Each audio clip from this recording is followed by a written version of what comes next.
Okay. Can you see my screen? Yeah, I can see Okay, it. great. So, sorry, here we go. So third wave, just to give you a little bit of background of our company, we've been around serving clients for 2 decades, small, medium-sized businesses that are in this space.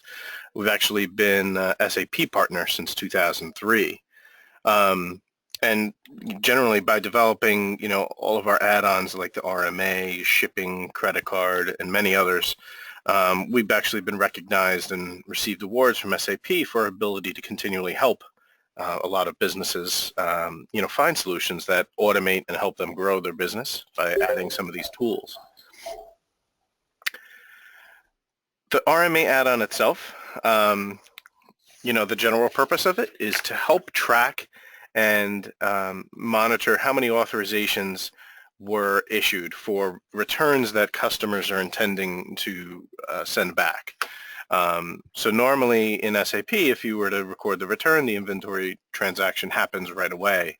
This allows for sort of a holding pattern so that the inventory can, you can know how many items, how many customers are returning some items, and then you can keep track of that as far as when are they going to come in and, are they going to return all or partial of an order.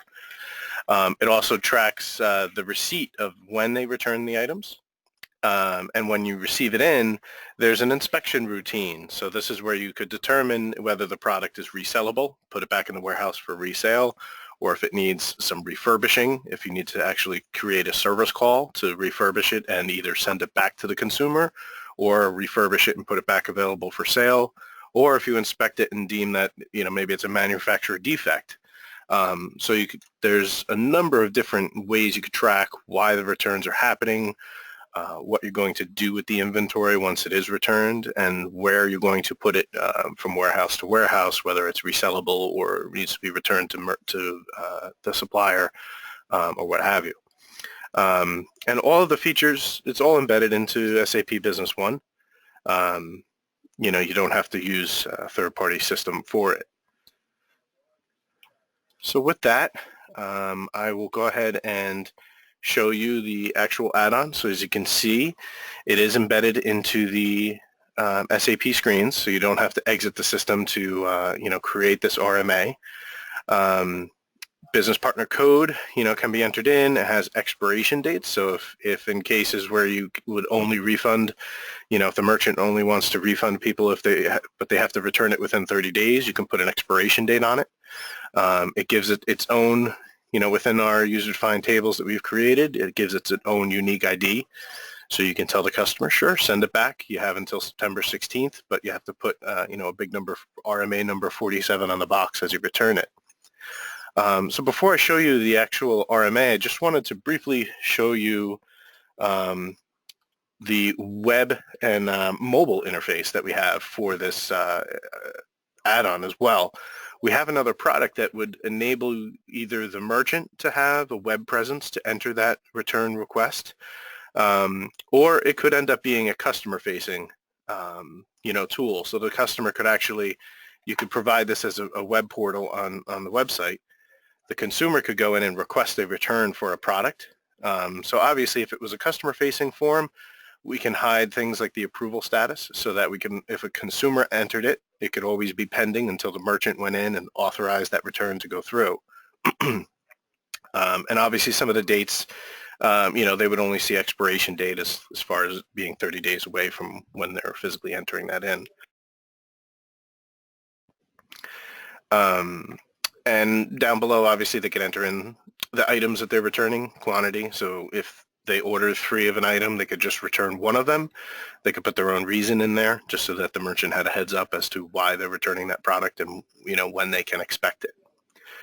So if I could flip back to our SAP screen here, what I'll do, let me show you really quick. We have a configuration window here. So under our administration, we can go into our RMA setup, and for the return request, There's a number of default options that you can set up. So when a return happens or when you receive a product, you can put it into a new warehouse called returns so that you could separate the inventory until you've made a decision whether it's resellable or if it has to go back to manufacturer or what have you. The 30-day window could be changed here. So if you tell people you have 2 weeks to send it back to us, you could change the expiration date, to 15 days or make it 60 or 90, whatever the merchant would want to do here. The default reason codes is just an effort to save you some clicks when you're creating the return request. So if you assume that every return that comes in is because the customer is claiming it's a defect, you could put this in and it would automatically pop that up in there. Now I have, a bunch of different reason codes for returns. This is all free form. So you'd be able to enter in, the merchant could enter in as many return codes as they like in here, and you'll see how we can utilize that later to narrow down why the returns are happening or if there are any patterns. Disposition is just that, even if the customer claims it's defective, you always want to inspect it. So you want to have this layer of when it comes in, put it in a queue for someone in the warehouse to inspect and see whether or not the customer is telling the truth. Did they break the item? If they say there's a missing component, is it because they broke it or is it because it actually wasn't, in the box? One of the other options we have is after you've inspected it and you make a determination that it's okay and you want to resell it to other consumers because it was not touched, you could automatically transfer it to the past warehouse, which is passing inspection, and this makes it available for sale right away. And it creates the inventory transaction and transfer at that point when you inspect it and put it back into inventory. Or if it fails inspection because it is damaged and you can't sell it again, you can designate the failed or disposal warehouse here, as I called it. And this transfers the inventory into a holding pattern where you can then write off that inventory and get rid of it. If by chance you have products, say they're large machineries or things that need a refurbishing, so to speak, you could put them into a service hold warehouse where you can create a service ticket to perform some maintenance on the product and make it available for sale at a later time. When you create that service ticket, this is all the default flags that would appear in there, so you can know that it was generated from an RMA. In some cases, you may want to refurbish it and send it back to the customer that ordered it because you're repairing some of the parts that are in there. Or you could just be refurbishing it and determining whether you could put it back in to sell to somebody else. But this just gives you a way to create that service ticket off of the return and make a decision at that point what you'd like to do with it there. So if I close out of here, I'm going to go ahead and go into an RMA. Let's create one really quick, and I'll show you how this would work. So I add the business partner. Now the expiration date goes 30 days out, so you can tell the customer, hey, I'm going to create this return for you. It'll expire on September 16th, but they may tell you, listen, I need my money back. I'm sending it to you, and you'll get it next week. So you could put a due date. In this case, I'm going to put next Friday, the 26th, so that for my reporting purposes, I can look at due dates and know how much inventory we'd be receiving on any given day based on a customer's estimation. So you can always filter reports based on the expiration date, but you may also want to take a look at the due date just to know what kind of traffic the warehouse is going to get. My default return reason was defect, but maybe in this case they told me that there was a missing part. So I'm going to go ahead and put missing, but I'm still going to put the disposition that I want to inspect it to determine what I want to do, whether I would refund them or not. So when I go and add the item, I'll go in and add one of these printers, but they're going to return 2 of them. So let's say they ordered 2. I'm going to put another item in here as well.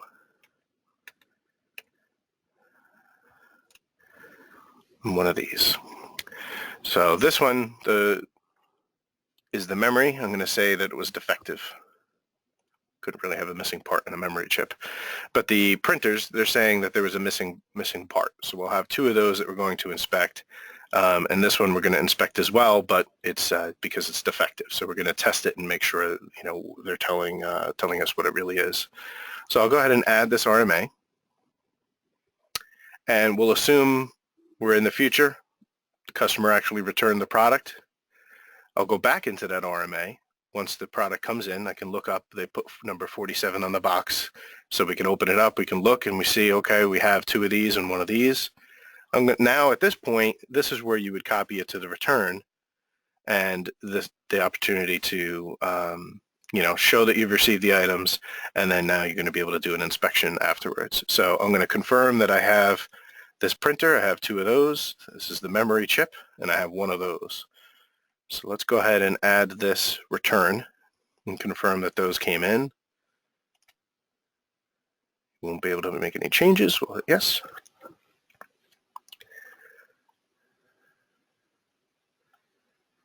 Okay, so I'll close out of the return window. We'll refresh our RMA, and you'll see now the status of it is closed. So the RMA, from a purpose of knowing that you've issued them an authorization to return the product, you've received it in, now the return request has been closed. And if you look, we have a results tab. So we can always go in here and get a snapshot of what happened. So if it was still open, it would show that they were intended to return 2 printers. They intended to return 1 memory card. Since I did the return, it shows that we've received 2 of them, 2 of this and 1 of those, and that we need to now inspect them. And later you'll see, if once I make a determination what to do, it'll tell you whether they passed or failed or a service ticket was created. So if you were doing these on an individual one-by-one basis, you could do an RMA inspection right from the RMA here, and you'll see that they're going to appear here. But what I want to show you real quick is normally you would enter in the returns and you would close out of those windows. So what I'll do at a later time, I go into Inventory, RMA Inspection, and I could search for that RMA number, or I could just hit OK and see all the available returns that are in there. And here is RMA number 47, the one I just did. So you can see there's 2 of these and 1 of those. So on the printers, I'm going to go ahead and say one of them was perfect. It passed inspection. I can refund them some money. The other one, I'm going to say, no, it failed inspection. And I can give it some reason codes why. So I can say that it was damaged. We can put in another code saying customer, broke the product. We can add one in here on the fly and track it that way. Or you might have to say a manufacturer defect. And then you'd be able to notify the manufacturer that there was an issue. So one of them passed, one of them failed. And here, actually, I'm going to go ahead and I'm not going to pass this one just yet. I'm going to make this one a 0. I'm going to pass the memory card and give that one the money back. But what I'm going to do is, for the printer, we had 2 to inspect. I'm going to say one of them failed. It was damaged.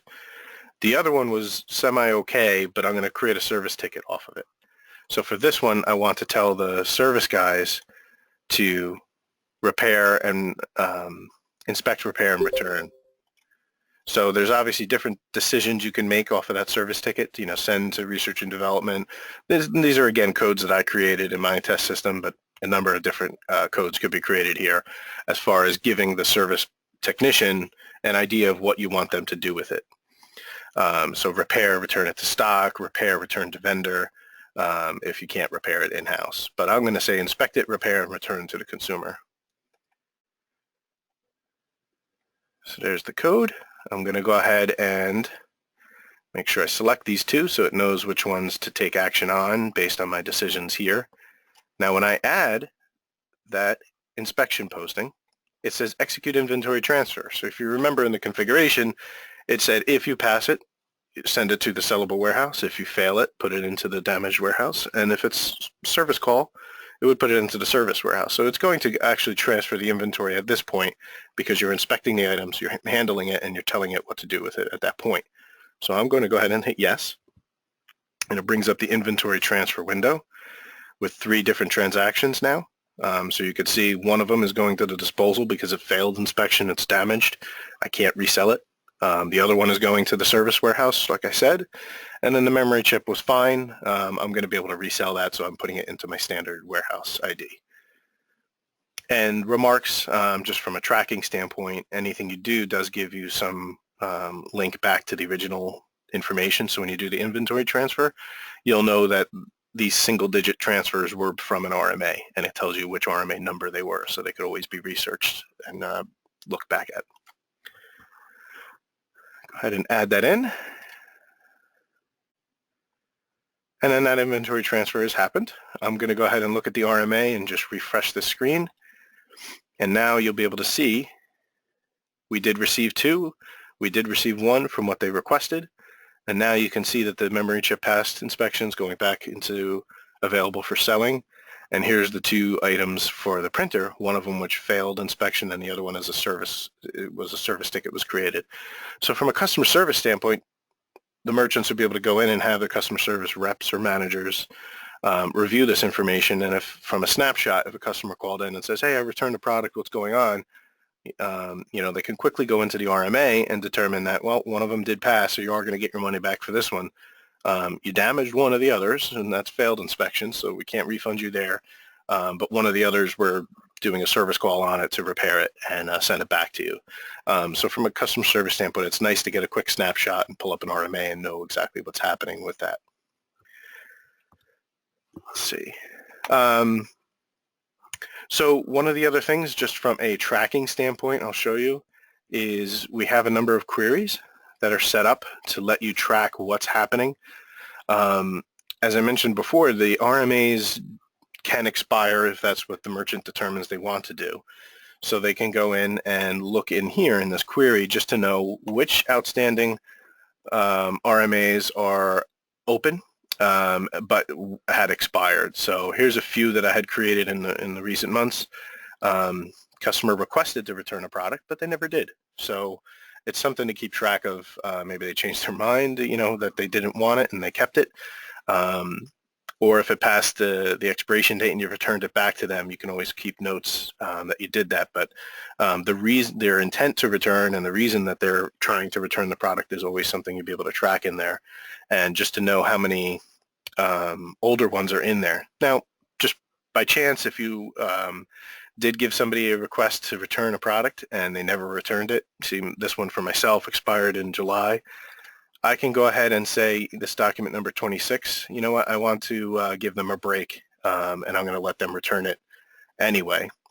There's always the opportunity to go in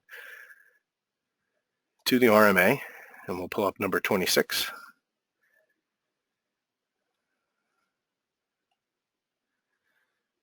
Let's see.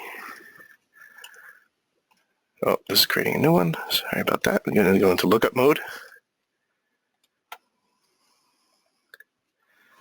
So this one you can see it expired. It is still open. It's not letting me do anything since it was expired. But if you give the customer a second chance, you can go in there and modify any of them and change the expiration date. I'll change it to the end of September.